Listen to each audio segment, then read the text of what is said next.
사람은 누구나 건강한 몸으로 물질의 복을 받고 또 모든 것이 잘 돼서 일평생 아무 걱정 없이 살고 싶어하는 그런 마음이 있습니다. 그뿐만 아니라 우리가 살고 있는 이 나라가 가장 살기 좋은 나라가 되고 가장 강한 나라가 되고 아주 풍성한 나라가 돼서 환난도 없고 재난도 없는 그런 나라가 되었으면 하는 그런 마음이 있습니다. 그래서 개인적으로도 이렇게 복을 받고 우리가 사는 이 나라도 복을 받아서 그저 남을 도와주면서 살고 나누어주면서 살지언정 남의 도움을 청할 일이 없고 또 빚을 질 일도 없는 그런 삶을 살게 되기를 원하는 그런 마음이 있습니다. 이 마음은 유대인들에게도 있고 우리에게도 있고 모든 사람에게 다 그런 마음이 있는 줄 압니다. 여러분들도 그런 마음이 있죠? 아멘이 작은 거 보니까 별로 없는 것 같으네. 여러분들도 그런 마음이 있어요?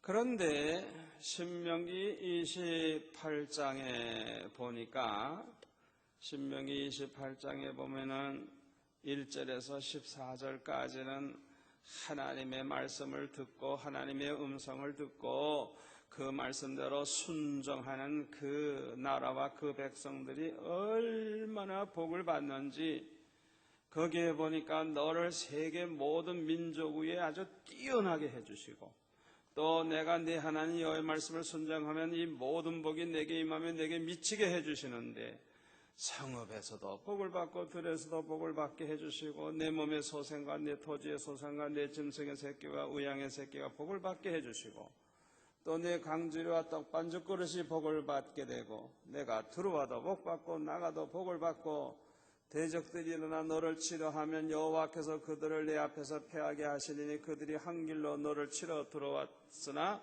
네 앞에서 7길로 도망가리라.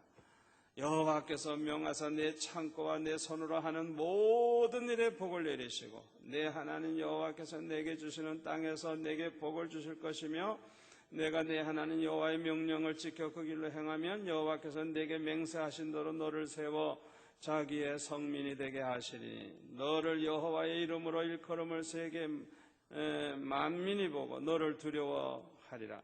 여호와께서 내게 주리라고 내 열적에 맹세하신 땅에서 내게 복을 주사 내 몸에 소생한 내 육축의 새끼와 토지의 소산으로 많게 하시며 여호와께서 너를 위하여 하늘에 아름다운 보고를 열어사 내 땅에 때를 따라 비를 내리시고 내 손으로 하는 모든 일에 복을 주시리니 내가 많은 민족에게 꾸어줄지라도 너는 꾸지 아니할 것이요 여호와께서 너로 머리가 되고 꼬리가 되지 않게 하시며 위에만 있고 아래에 있지 않게 하시리니 오직 너는 내가 오늘날 내게 명하는 네 하나님 여호와의 명령을 듣고 지켜 행하며 내가 오늘날 너에게 명하는 그 말씀을 떠나 좌로나 우로나 치우치지 아니하고 다른 신을 따라 섬기지 아니하면 이와 같으리라 말씀을 하셨어요. 이 말씀 그대로 축복을 받으면 얼마나 좋겠어요. 아멘. 그러니까 이 말씀은 하나님 말씀대로 순종하는 자가 받을 복, 이렇게 복을 받는다는 게 나라도 잘 되고 개인도 잘 되고 자손도 잘 되고 농사도 잘 되고 하여튼 모든 게 다 잘 된다는 거예요. 그런데 15절부터 끝에까지 보면은 정반대로 나오는데 그게 뭐냐? 하나님 말씀 불순종하고 하나님 저버리고 사신우상 섬기고 그러면 하여튼 그냥 모든 저주를 다 받는다는 거예요. 완전히 거꾸로 아주 그냥 완전히 모든 게 되는 일이 없게 된다는 거예요. 자, 이렇게 분명히 하나님이 말씀해 주셨으면 정신을 차리고 이 말씀을 그냥 써붙이고 항상 자손들에게도 가르치고 야, 너 명심해라. 이대로 살면 이렇게 된다. 이렇게 안 살면 이렇게 된다. 그냥 이걸 계속 좀 그렇게 좀 그렇게 가르치고 아예 그냥 머리에 인이 배기도록 그냥 아예 그렇게 좀 만들었으면 얼마나 좋겠어요. 그런데 성경에 보면은 이상하게도 이스라엘 백성들은 불순종함으로 저주를 받았어요.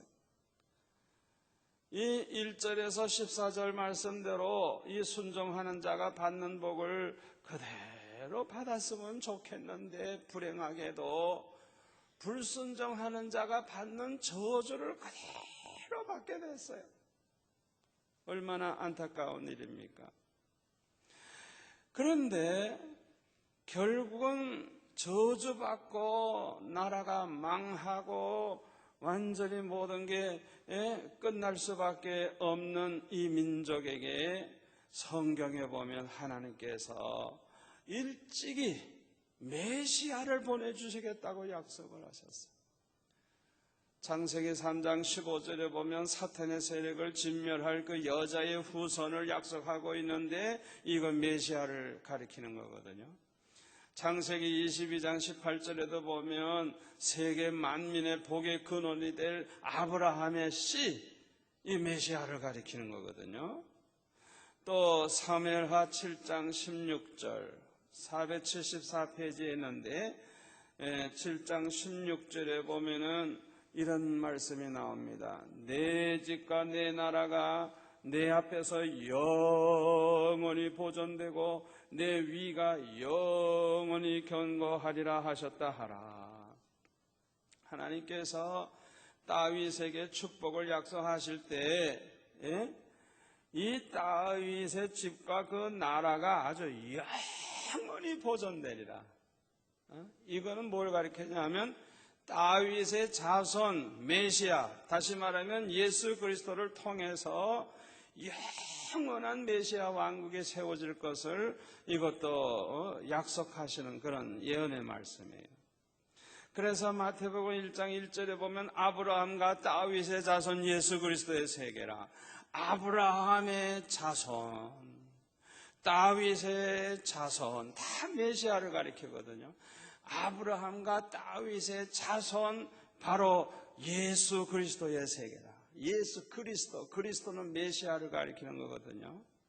9장 마태복음 9장 27절에 보면 두 소경이 예수님을 만났을 때 다윗의 자손이요. 그래서 이건 뭐예요? 메시아요. 그 소리예요. 메시아요. 다윗의 자손. 메시아를 가리키는 거. 마가복음 11장 10절에 보면 우리 조상 다윗의 나라요. 예루살렘 입성을 할 때 나귀 타고 오신 그 예수님을 환영하면서 우리 조상 다윗의 나라요. 그렇게 외친 것을 볼 수가 있어요. 누가복음 1장 32절에 보면 이제 동정녀 마리아가 이제 아들을 낳게 됐을 때 다윗의 위를 저에게 주시리니. 누가복음 1장 32절에 보면 메시아라는 걸 증명해 주는 말씀이에요. 이스라엘 나라는 바벨론과 바사, 헬라, 로마 등등 열강의 지배를 받으면서 압제에 시달려 왔어요. 그러나 메시아가 오시면 이 열강 세력들을 다 물리치고 자유와 평화를 이루면서 살게 될 것이라고 그렇게 생각을 했어요.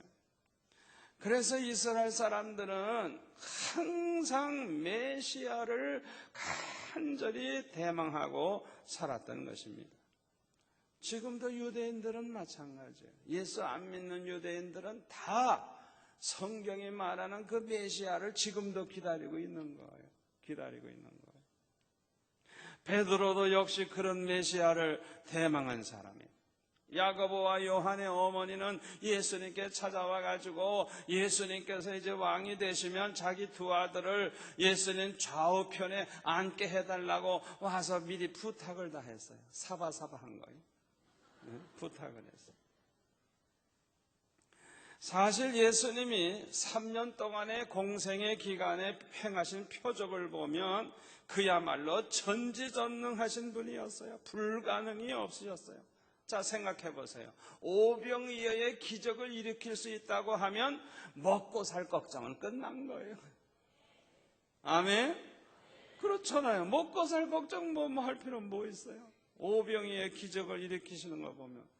또 모든 병을 다 고치셨어요. 예수님이 못 고친 병이 없어요.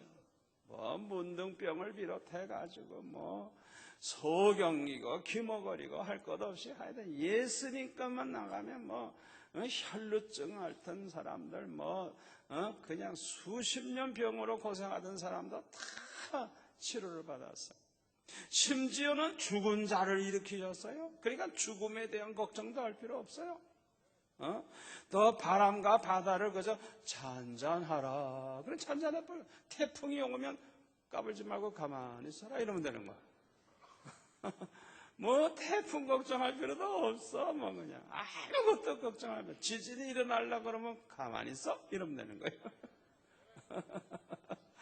예수님 하신 걸 가만히 보면 전지전능하신 분이란 말이에요. 그뿐만 아니라 그냥 귀신들을 다 쫓아내셨으니까 예수님만 나타나면 귀신 들린 사람들이 다 야단법석이야 그냥. 자, 생각해 보세요. 그 예수님이라면 아니 낙원이 되지 않겠어요? 그렇잖아요. 문제 해결 못할 게 뭐가 있어요? 다 해결했잖아요. 그러니까 성경에 보면 엘리야 선지자보다 엘리사는 갑절의 영감을 받아가지고 정말 굉장했죠. 굉장했어요. 적들이 모의를 해가지고 이스라엘을 쳐들어오려고 그러면 엘리사는 미리 알아. 어디로 올 것까지 미리 알아. 그래가지고 왕에게 코치를 해주는 거예요. 어디로 적이 올 테니까 거기 미리 방비하시오. 미리 다 막아버리는 거예요.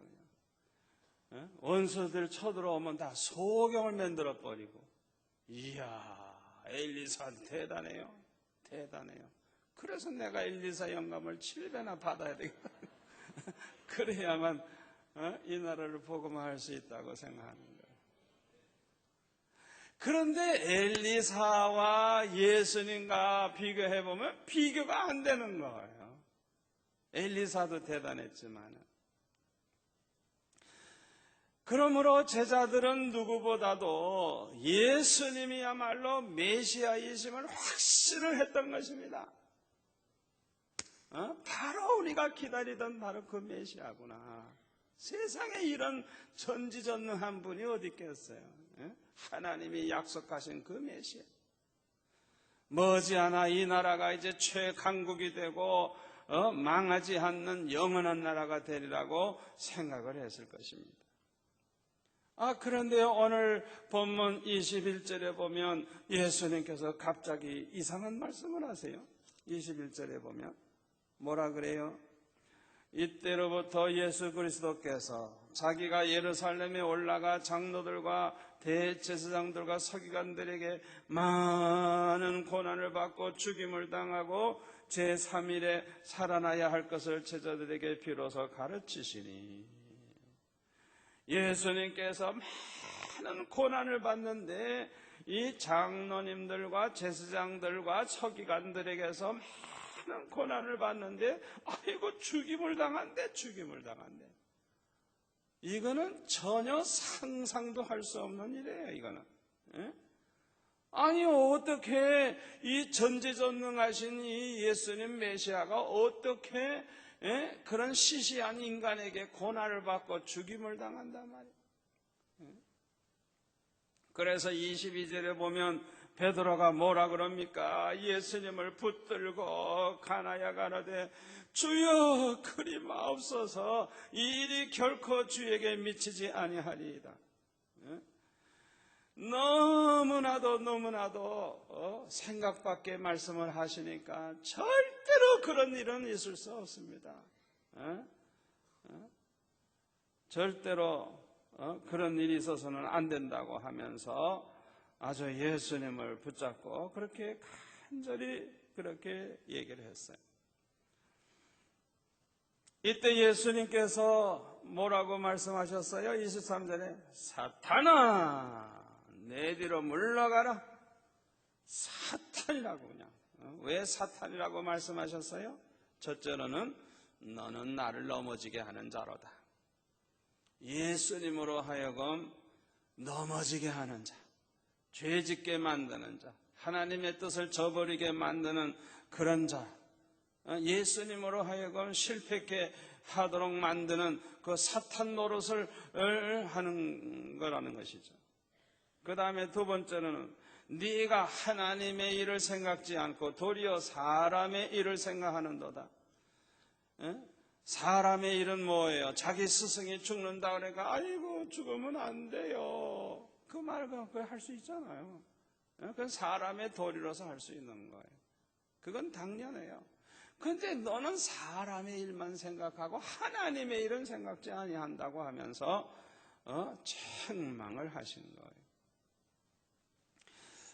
그러니까 이 베드로가 자기 자신도 모르는 사이에 사탄의 도구가 돼가지고 사탄의 생각을 전해주고 있고 사탄이 할 말을 하고 있는 거예요.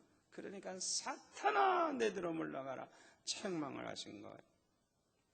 이 사탄은 이스라엘 백성들을 철저히 타락을 시켰고 메시아에 대한 예언을 똑바로 깨닫지 못하도록 눈을 가려 놓았어요.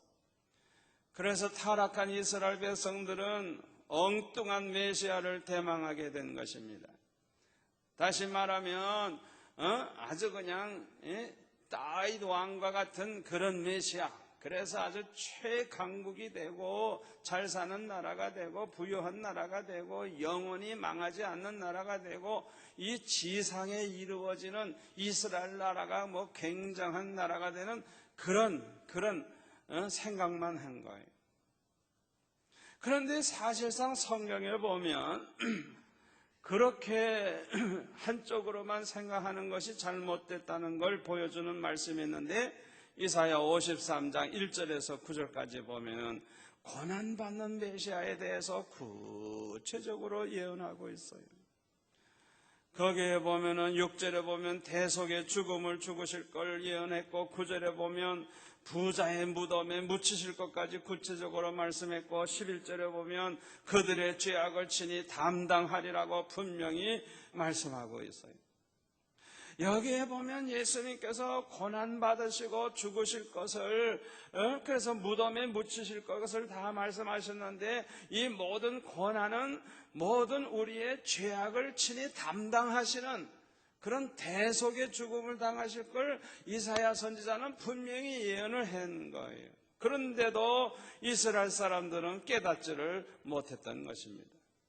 예수님의 제자들도 역시 깨닫지를 못했어요. 베드로도 깨닫지를 못했어요.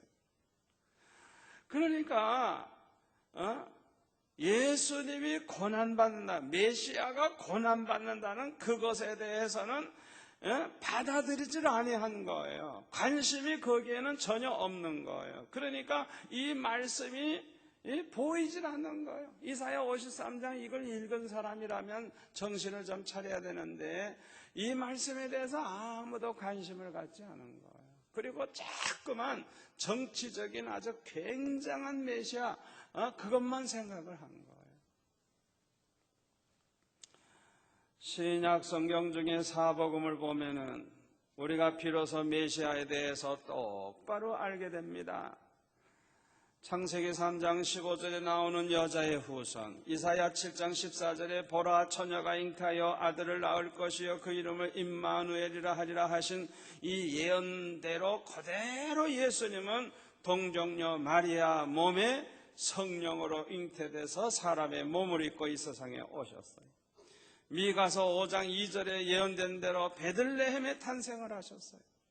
그리고 이사야 53장의 이 말씀대로 예수님은 십자가에 못 박혀 죽으셨는데 시편 22편 16절에 나오는 말씀대로 손과 발을 찔리움을 받으셨고 시편 34편 20절 말씀대로 뼈가 꺾이지 않고 죽으셨고 시편 68편 18절 말씀대로 예수님은 나중에 승천하셨어요. 그러니까 구약 성경을 우리가 똑바로 보면 예수님이 그대로 구약에 예언된 대로 그렇게 다 됐다는 걸 우리가 알 수 있는 거예요. 그러니까 사탄이 영적으로 어둡게 하면 그게 안 보이는 거예요. 서기관들이 성경을 굉장히 잘 안다고 하지만 아무도 똑바로 해석을 못하는 거예요.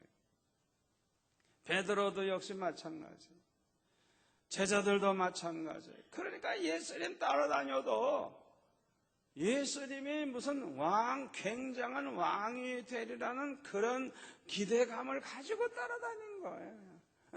그래서 한 자리 할 거 생각하는 거예요, 자꾸. 그래서 예수님은 이 베드로에게 결국은 책망하실 수밖에 없었죠. 요한복음 14장에 보면 한번 찾아볼까요? 요한복음 14장 1절에 보면 너희는 마음에 근심하지 말라. 하나님을 믿으니 또 나를 믿으라. 내 아버지 집에 거할 것이 많도다. 그렇지 않으면 너에게 일렀으리라. 내가 너희를 위하여 처소를 예비하러 가노니 가서 너희를 위하여 처소를 예비하면 내가 다시 와서 너희를 내게로 영접하여 나 있는 곳에 너희도 있게 하리라. 여러분, 이 말씀을 그대로 믿습니까? 예수님이 십자가 지시기 전에 벌써 이런 말씀을 하시는 거예요. 너희들 있을 처소를 예비하러 내가 간다. 그리고 그 처소가 다 예비되면 내가 다시 온다. 내가 다시 와가지고 너희를 내게로 영접해서 나 있는 곳에 그 천국에 너희도 있게 하리라. 그러니까 너희들은 아무것도 근심하지 마라. 아무것도 걱정할 필요가 없다. 우리 예수님이 분명하게 말씀을 해주셨어요. 그뿐만 아니라 마태복음 24장에 보면은 14절에 보면 이 천국 복음이 모든 민족에게 증거되기 위하여 온 세상에 전파되리니 그제야 끝이 오리라. 그래서 여러분, 이 성경을 자세히 보세요. 이 천국 복음이 모든 민족에게 증거되기 위해서, 모든 민족에게 증거되기 위해서 온 세상에 전파되리니, 전파된다는 거예요. 아멘. 주님이 된다고 하면 되는 거예요. 온 세상에 전파되리니 그제야 끝이 오리라. 아멘. 우리 예수님께서 언제 다시 오시나, 언제 오셔서 우리를 데리고 가시나, 그 날과 그 시에 대해서는 우리가 생각할 필요가 없어요. 하여튼 최종적으로는 이슬람 국가에도 복음이 증거될 것이고 예루살렘에도 복음이 증거되고, 그래서 완전히 땅끝까지 복음이 증거되기 위해서 전파된 다음에야 끝이 온다는 거예요. 그러니까 우리가 앞으로 되어질 걸 상상할 수 있는 거예요. 기대할 수 있는 거예요. 머지않은 장래에 이스라엘 나라에도 그냥 막 복음이 전파되는 때가 올 거예요. 저는 그 수년 전에 이슬람 그 지역에는 예수 믿는다 그러면 다 죽이거나 추방시키거나 막 그냥 가문에서 내쫓거나 너무 그래가지고 복음이 들어갈 틈이 없어가지고 하나님 앞에 기도하기를, 아버지 언제까지 내버려 두시겠습니까? 좀 흔드세요. 좀 흔들어. 이렇게 막 흔들으면, 난리가 나면 그 틈 사이로 그날을 떠나는 사람도 있을 거고, 그 틈 사이로 또 도와주다가 보면은 복음 전할 수 있으니까 좀 흔들어 달라 그랬더니 그냥 아프가니스탄을 그냥 폭격을 하시고 그냥 전쟁에 나가지고 쑥대밭을 만들어 버리고, 그 다음에 또 이락을 또 흔드시고, 지금 자꾸 흔드는 거예요. 그냥 흔드는 거. 왜? 이슬람 국가에도 복음이 증거돼야 되니까. 아멘. 지금도요, 이 방송 TV를 통해서 복음이 전파되는 거는 막을 길이 없거든요. 왜? TV 키면 나오니까. 그래서 이렇게 전도를 하지 않아도 예수 믿게 되는 사람들이 생겨나고 있어요. 어떤 사람은 꿈을 통해서도, 어떤 사람은 주님이 직접 말씀을 해주심으로 예수 믿게 되는 사람이 막 생겨요. 우리 이동원 선교사 얘기를 들으니까 어느 날인가 그냥 한 60명 정도가 그냥 한꺼번에 예수 믿겠다고 왔는데 뭐 교장 선생님 등등 하여튼 뭐 사회적으로 굉장한 사람들인데 갑자기 예수 믿겠다고 와서 성경을 달라 그러더니 어떻게 오셨냐 그랬더니 그렇게 얘기를 하더라는 거예요. 어떤 사람은 꿈을 통해서 뭐 하여튼 주님을 만난 거예요. 지금도 그런 역사가 일어나고 있어요. 그러니까 반드시 이슬람 국가에도 복음이 증거될 것이고 예루살렘에서 시작된 복음이 한 바퀴 돌아가지고 예루살렘으로 돌아오면 끝난 거예요. 그래서 중국에서도 지금 성령 충만한 기독교인들이 이슬람 지역에 가서 복음을 전하다가 순교할 그런 각오를 하고 있는 사람이 얼마나 많은지 몰라요. 이슬람 국가를 완전히 복음화하기 위해서 거기 목숨 걸고 들어가고 그 다음에 예루살렘까지 돌아간다는 거예요. 마태복음 24장 36절에 보면은 그날과 그때는 아무도 모른다는 거예요. 이 세상 끝날, 예수님이 재림하시는 그날, 우리를 데리러 오시는 그날이 언젠가 아무도 모른다는 거예요. 천사도 모르고 아들도 모르고 아버지만 아신다는 거예요. 그러니까 우리는 이 말씀을 언제나 명심하고 몇 년, 몇 월, 며칠 날 주님이 오신다 그런 생각은 절대 하면 안 돼요. 그런 생각을 하면 안 돼요. 왜? 그거는 안 가르쳐 주시겠다는 거예요. 아무도 알게 하지 않게 하시겠다는 거예요. 그래서 40절에 보니까 두 사람이 밭에 나아가서 밭을 갈다가 하나는 들려가고 하나는 남고, 두 여자가 매를 갈다가 하나는 들려가고 하나는 남고, 들려가는 사람은 예수 믿고 구원받아 주님 영접하고 천국에 가는 사람이고, 거기 남아있는 사람은 이제 지옥에 갈 사람이죠. 그러니까 한 집안에서 같이 사는 부부 사이에도 하나는 올라가고 하나는 남는 그런 일이 생길 수도 있다는 거예요. 그거예요. 42절에 보면 그래서 깨어 있으라. 44절에 보면 예배하고 있으라. 항상 준비해 놓고 있으라는 거예요. 그 다음에 45절에 보면 충성되고 지혜 있는 종이 되라고 하면서 아주 구체적으로 충성되고 지혜 있는 종이 어떤 사람인가 말씀해 주고 있어요. 45절에 보면은 충성되고 지혜 있는 종이 되어 주인에게 그 집 사람들을 맡아 때를 따라 양식을 나눠줄 자가 누구뇨? 주인이 올 때에 그 종이 이렇게 하는 것을 보면 그 종이 복이 있으리로다. 내가 진실로 너에게 이르노니 주인이 그 모든 소유를 저에게 맡기리라.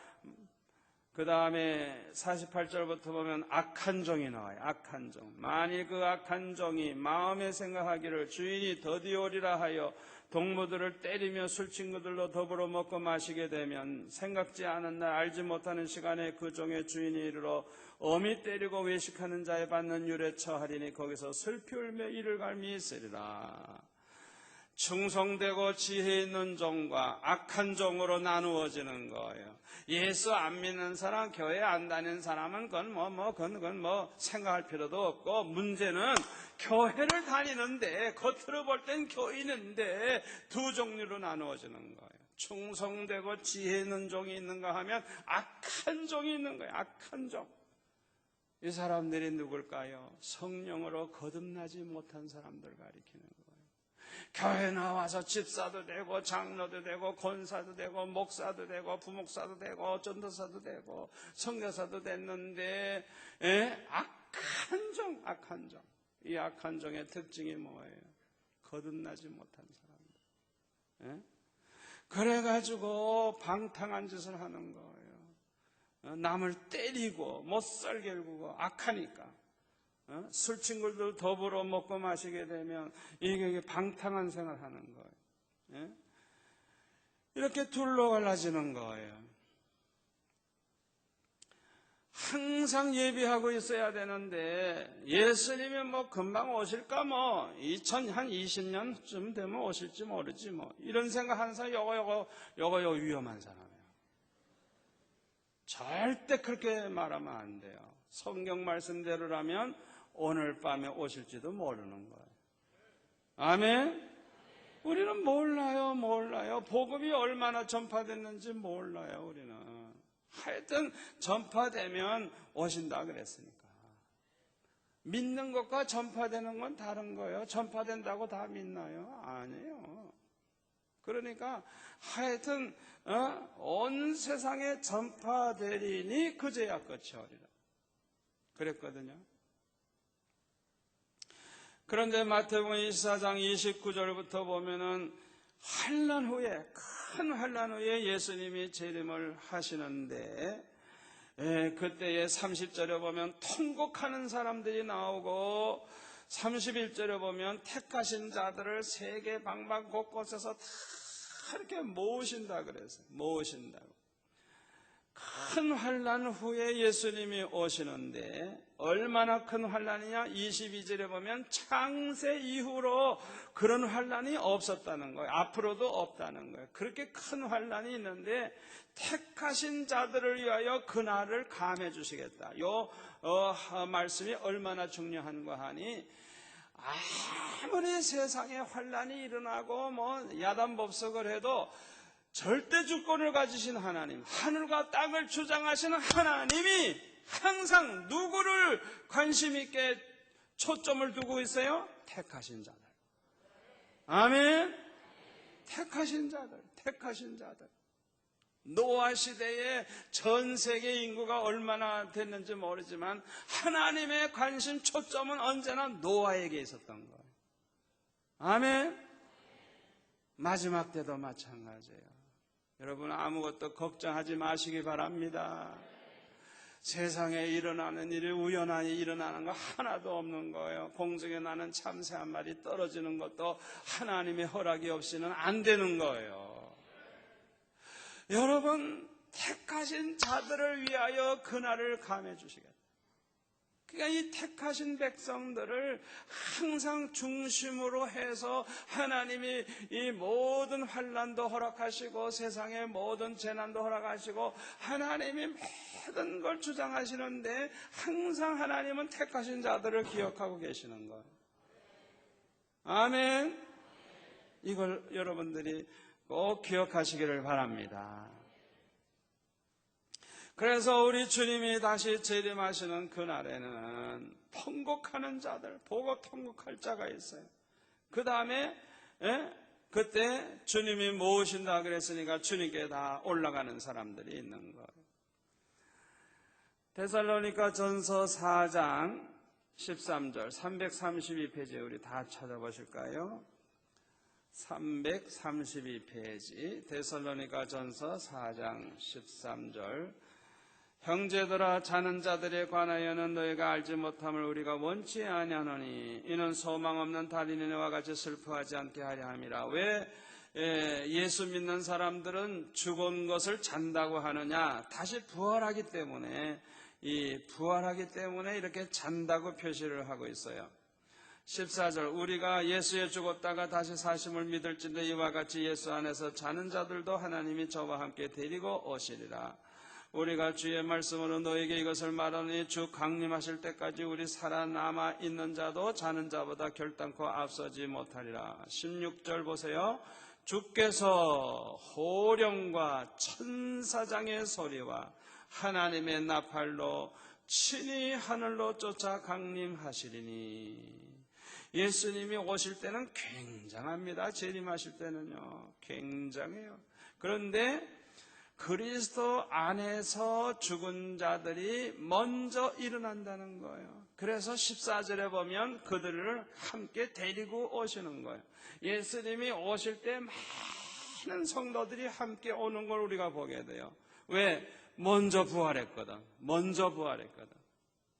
그리고 17절 그 후에 우리 살아남은 자도 저희와 함께 구름 속으로 끌어올려 공중에서 주를 영접하게 하시리니 그리하여 우리가 항상 주와 함께 있으리라.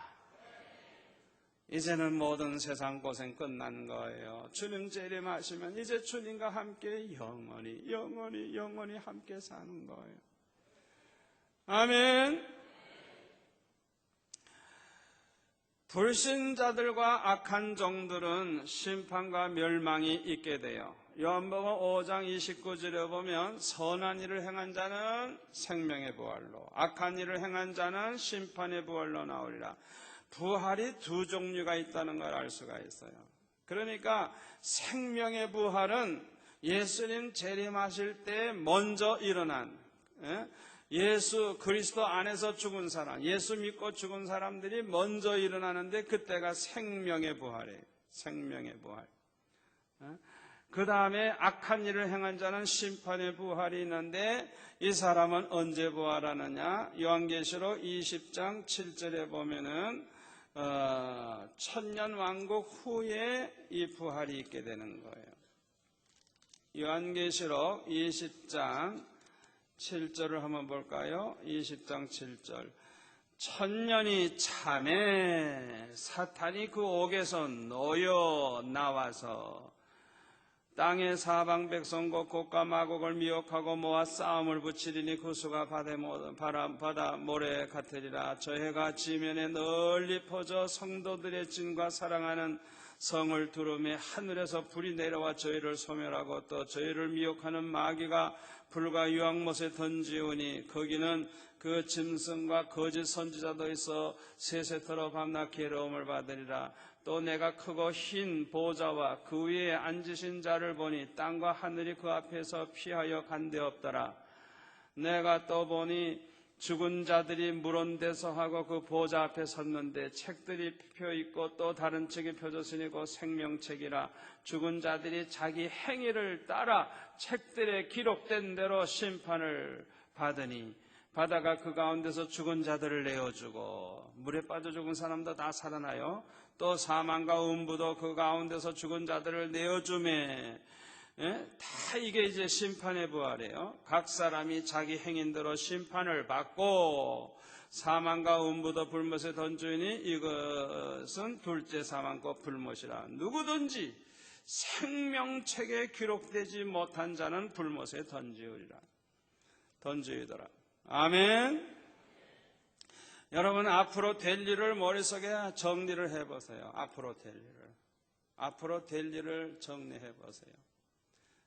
천국 복음이 모든 민족에게 증거되기 위해서 온 세상에 전파되면 예수님이 이제 재림하세요. 재림하시면 그리스도 안에서 죽은 자들이 먼저 부활해서 주님과 함께 이렇게 오는 걸 우리가 보게 되는 거예요. 그 다음에 살아남은 사람들, 예수 믿는 살아남은 사람들이 다 이렇게 밭에서 일하다가 하나 올라가고 맷돌을 갈다가 하나 올라가고 그런 식으로 이 올라가는 사람들이 예수 믿고 구원받은 사람들이고, 올라가지 못한 사람은 교회를 다녔던 말았던 거듭나지 못한, 참 구원받지 못한 엉터리 신자들이 그 사람들.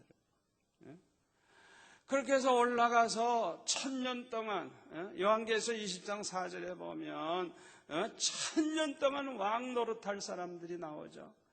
1000년 동안. 그러니까 그 1000년이 꼭 1000년인지 뭐 그거는 모르지만 하여튼 성경대로 1000년 동안 왕 노릇하는 일이 있죠.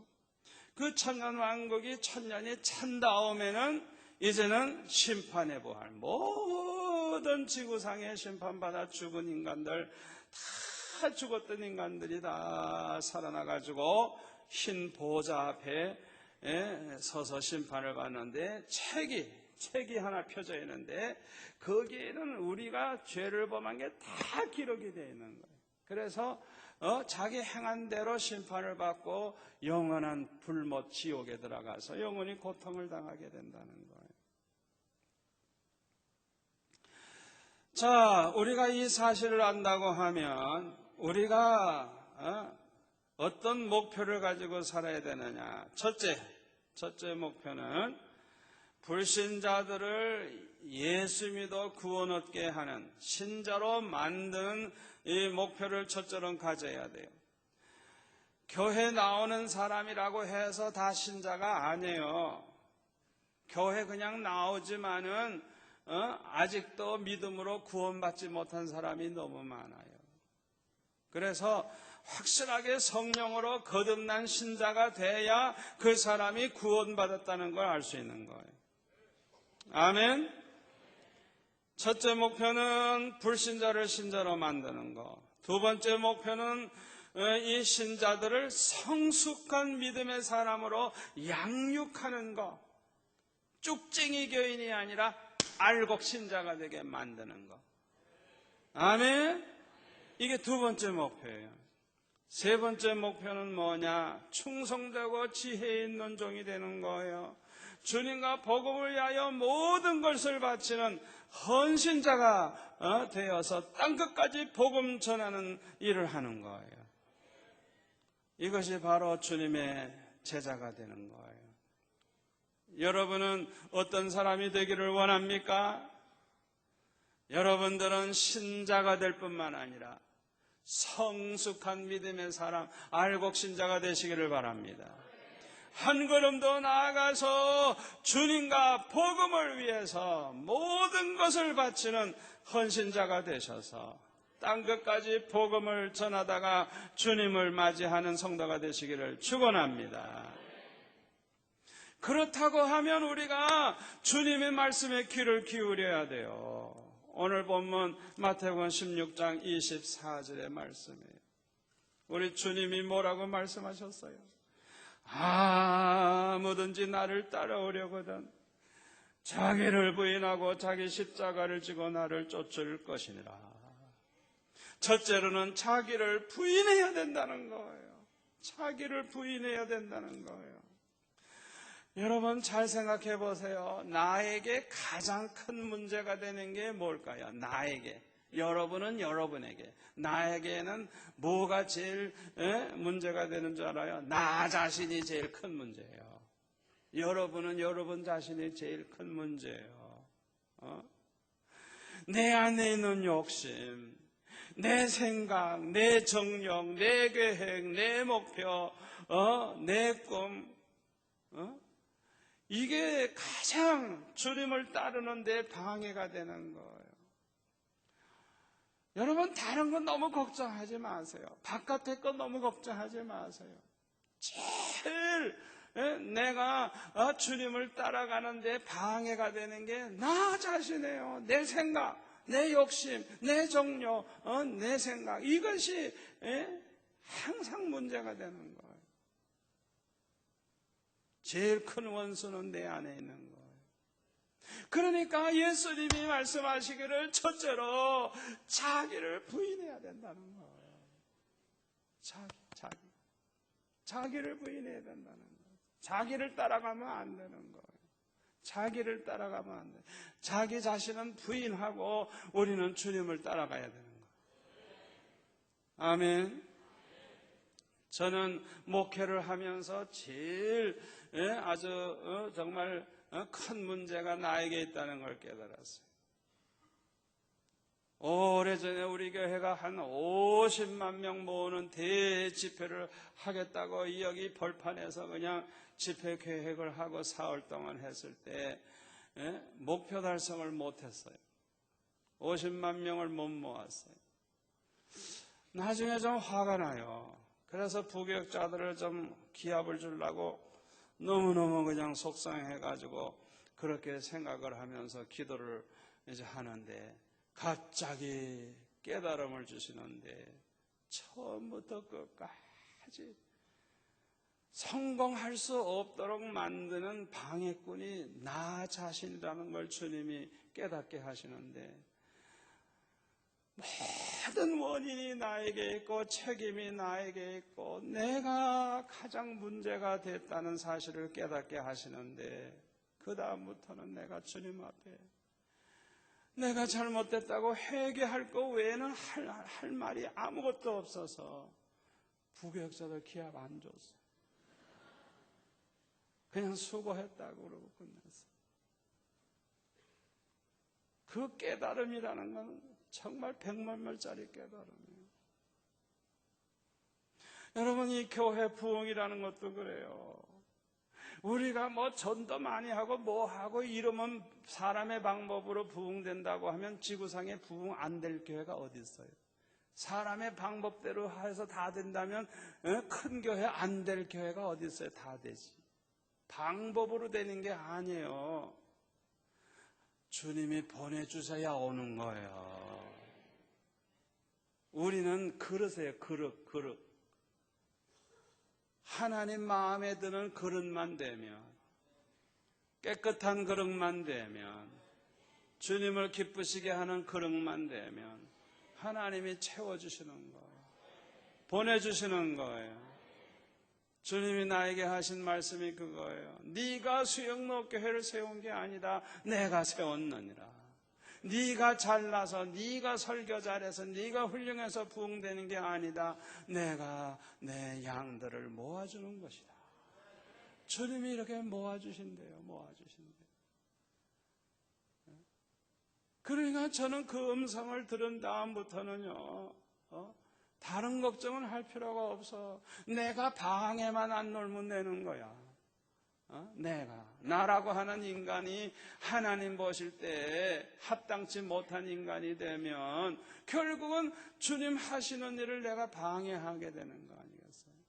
그러니까 주님 보실 때 합당한 주의 종만 되면 주님이 모아주시고 주님이 부흥케 하시고 주님이 다 하시는 거예요. 할렐루야. 제일 문제가 항상 나 자신이라는 거예요. 그래서 주님이 요구하시는 것은 자신을 부인하고 두 번째는 뭐라 그래서요?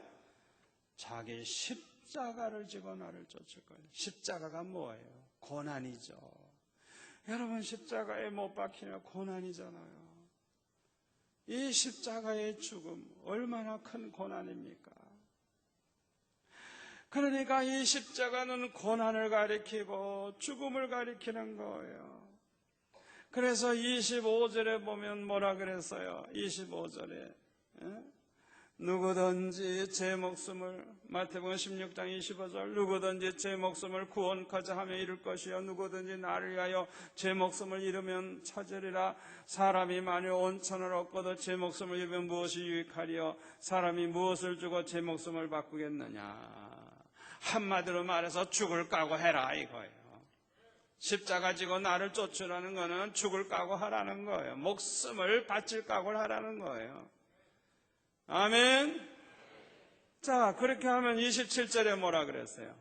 인자가 아버지의 영광으로 그 천사들과 함께 오리니 그때에 각 사람의 행한 대로 갚으리라. 할렐루야. 각 사람의 행한 대로 갚으리라. 여러분, 반드시 상급이 있다는 걸 믿으시기를 바랍니다. 나 자신을 부인하고 십자가를 지고 고난을 각오하고 죽을 각오를 하고 주님을 쫓으면 역사가 일어나는데 우리가 행한 그대로 갚아주시겠다. 최고의 영광이 뭔지 알아요? 요한계시록 20장 4절에 말씀대로 예수님과 함께 천년 동안 왕노릇하는 거예요. 아멘. 왕노릇하는 거예요. 로마서 8장 18절에 보니까 생각컨대 현재의 고난은 장차 우리에게 나타날 영광과 좋게 비교할 수 없도다. 우리가 이 세상에서 어떤 고난을 당한다고 해도 장차 받을 그 영광과는 비교가 안 된다는 거예요. 요한계시록 20장 10절 내가 죽도록 충성하라. 그리하면 내가 생명의 면류관을 내게 주리라. 우리는 목숨을 걸어야 합니다. 목숨을 걸어야 돼요. 첫째로는 신앙의 지조를 지키기 위해서 목숨을 걸어야 돼요. 여러분, 이 추석 명절 때 안 믿는 식구들 때문에 그 죽은 조상 앞에 제사 지내면서 ቁ뻑꾸뻑 절한 사람이 있어요. 놀라운 것은요, 북한에 방문한 사람들 가운데 목사님이나 장로님들 중에 많은 분들이 제일 먼저 방문하면 코스가 김일성 동상 앞에 갑니다. 그런데 많은 사람이 그렇게 절을 한대요. 절을 한대요. 그런데 절을 안 한 사람들이 얘기를 해주더라고요. 자기는 절을 안 했는데 많은 사람이 절을 그냥 한다는 거예요. 여러분, 사드락과 메삭과 아벳느고와 같이 죽으면 죽었지 우상 앞에 절할 수 없다 이거예요. 하나님이 우리를 구원하시겠지만 그리 아니하실지라도 우리는 절하지 않겠다 이거예요. 여러분, 목숨을 걸어야 돼요. 신앙의 지조를 지키려면. 아멘. 목숨을 걸어야 돼요. 요한계시록 14장 4절에 보면은 이런 말씀이 나오죠. 요한계시록 14장 4절에 보면은 이 사람들은 여자로 더불어 더럽히지 아니하고 정절에 있는 자라 어린 양이 어디로 인도하든지 따라가는 자며 사람 가운데서 구속을 받아 처음 익은 열매로 하나님과 어린 양에게 속한 자들이니 그 입에 거짓말이 없고 흠이 없는 자들이더라. 13장 8절을 보세요.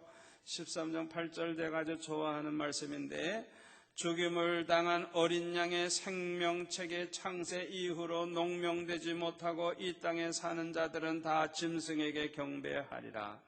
이 말을 바꿔서 얘기하면 생명책에 기록된 자는 절대로 짐승에게 경배하지 아니하리라. 할렐루야.